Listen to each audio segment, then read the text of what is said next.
Undang nih sama panitia, saya hajar nih ngomong sedekah, bang, dan saya udah tantangin terbuka, termasuk hari ini saya tantangin.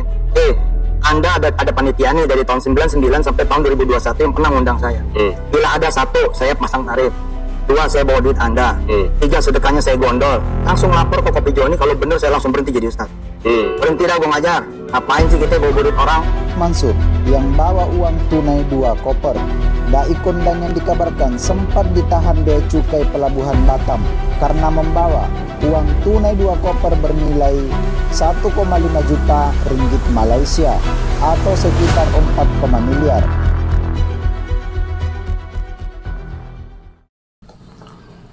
Bismillahirrahmanirrahim. Assalamualaikum warahmatullahi wabarakatuh. Sahabat Naim Mungkari yang dirahmati oleh Allah Subhanahu wa ta'ala, dimanapun Anda berada, semoga dalam keadaan sehat walafiat dan selalu dalam lindungannya. Sahabat, di berbagai kesempatan Yusuf Mansur selalu mengatakan bahwa sedekah yang dia kumpulkan itu bukan untuk dirinya. Di berbagai kesempatan pula dia mengatakan bahwa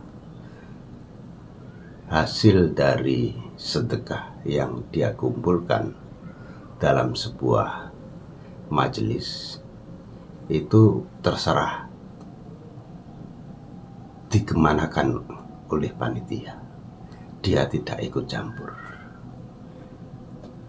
Nah, salah satu video yang mendokumentasikan masalah ini adalah ketika dia diwawancarai oleh pengacara Hotman Paris Hutapea di bulan November tahun 2021. Dia mengatakan bahwa dia tidak akan menggondol uang sedekah. Jika dia terbukti menggondol uang sedekah, maka dia berhenti menjadi seorang ustadz.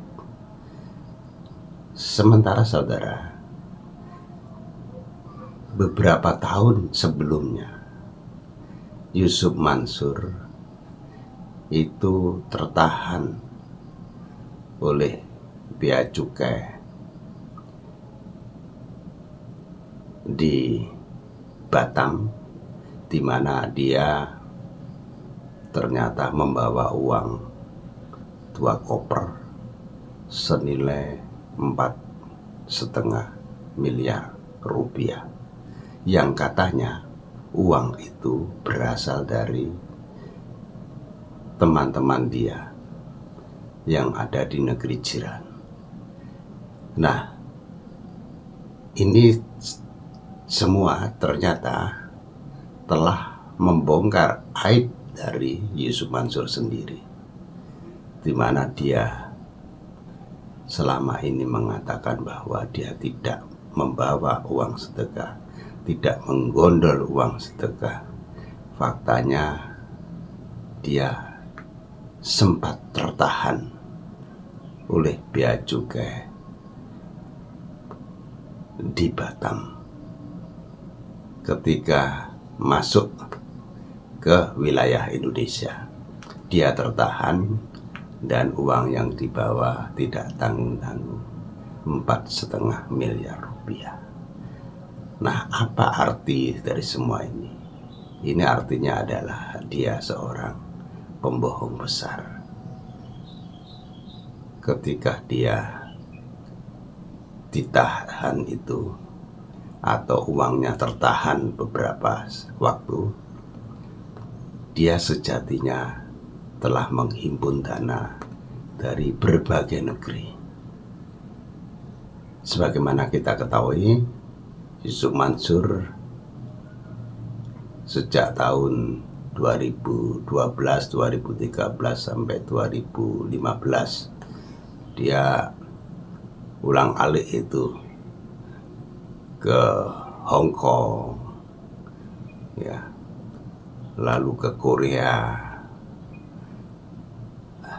ke Malaysia, dan negara-negara tetangga.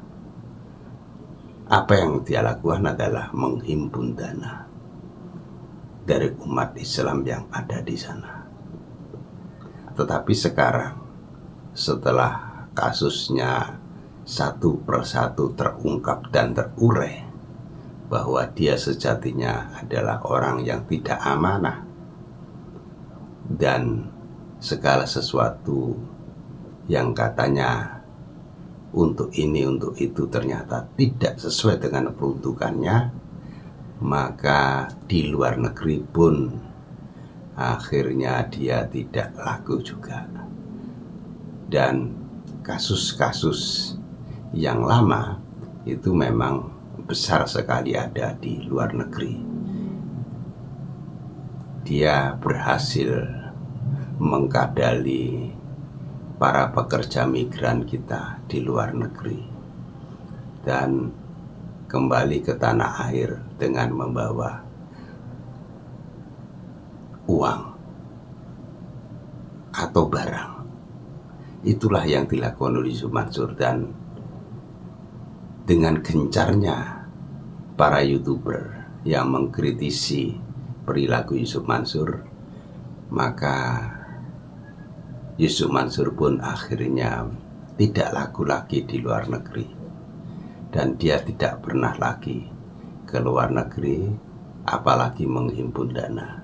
Tetapi video di opening tadi telah membuktikan bahwa sejatinya Yusuf Mansur pernah tertahan duitnya sebanyak 2 koper 4,5 miliar rupiah di Batam, dan entah pakai koneksi siapa, akhirnya uang itu lolos juga. Nah, inilah saudara sebagai catatan kita kali ini, bahwa ketika Yusuf Mansur mengatakan bahwa saya tidak pernah menggondol uang jemaah, ini akhirnya terpatahkan dengan kejadian yang ada di Batam beberapa tahun yang lalu. Saudara, bagaimana pendapat Anda? Silahkan ditulis di kolom komentar. Billahi taufiq wal hidayah wal inayah. Wassalamualaikum warahmatullahi wabarakatuh.